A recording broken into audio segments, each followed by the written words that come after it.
Hey guys, it's Maddie from Let's Eat Plants, and today I'm going to try making flour tortillas. Being stuck at home right now, I find myself wanting to make a lot more things at home, and even crazy things that I never thought I would make at home, such as bread.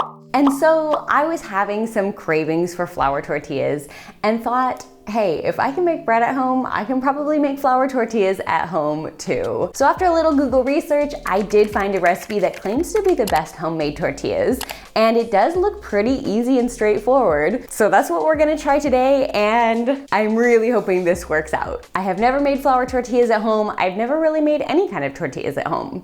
So this is definitely a first, and I'm excited. Let's get started. For the dry ingredients, we are going to need 3 cups of all-purpose flour, 1 teaspoon salt, 1 teaspoon baking powder, and we're going to combine those thoroughly first. We're also going to need 1 cup of warm water and a 1/3 cup of oil. And now I have combined my water and oil, and I'm going to slowly add that into the dry mixture.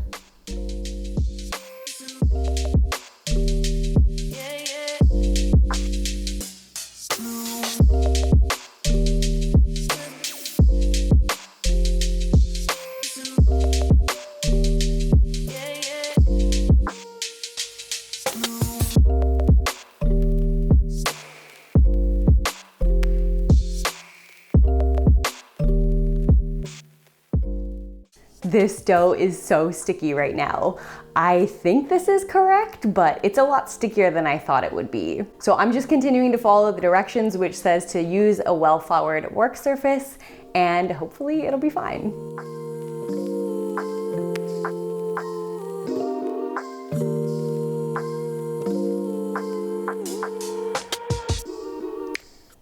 So now we just let these rest. The recipe says it needs a minimum of 15 minutes to rest, but up to 2 hours. I'm just gonna go with the 15-20 minutes because I wanna eat my tortillas soon. Also, just to note, the dough was really sticky when I first took it out of the mixing bowl, so do make sure your work surface is really well floured, and you should be fine.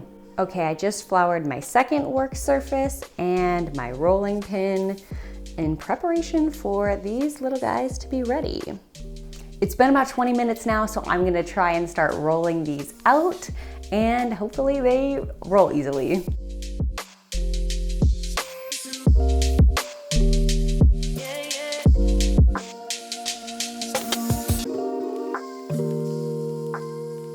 So the recipe just says add the tortillas to a hot pan. It doesn't really specify what a hot pan is, so I'm trying medium heat first, and it says they should cook in about 1 minute. So you should be checking the bottom after about 30 seconds to make sure it's getting brown, and if not, you can turn up your heat a little bit because maybe it is not cooking fast enough. Or if it's cooking too fast, then you can just turn your heat down a bit.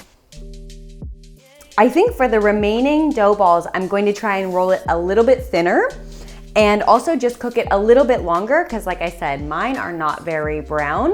So I think it could be cooked a little bit longer. But other than that, I mean, this is pretty spot on for a tortilla.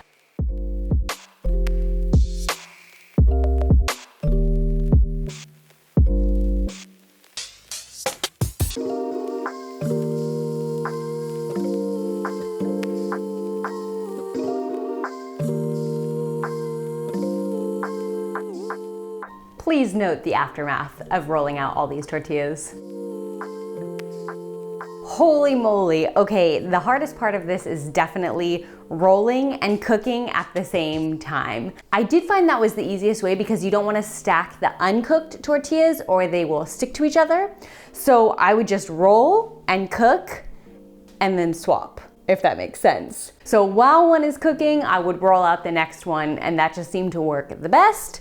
And now we have our big, beautiful stack of tortillas. They look pretty good. I mean, they're pretty thick. I tried to roll them as thinly as possible, and I feel like I did roll them as thinly as possible. It definitely doesn't look like the ones that you buy at the store, but you know, some people might say it looks better.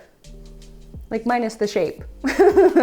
They're not really all circle, but that's okay. Some of them I did pretty well at getting them into a circle shape, but definitely not the same as a super thin, perfectly circled tortilla that you would buy at the store. But hey, this definitely gives them an authentic homemade look. And now it's time to try one. It smells like a traditional homemade tortilla. I don't know if you've ever been to a restaurant where they give you fresh homemade tortillas, but that's what it smells like. And that's what it tastes like too. This is pretty authentic tasting.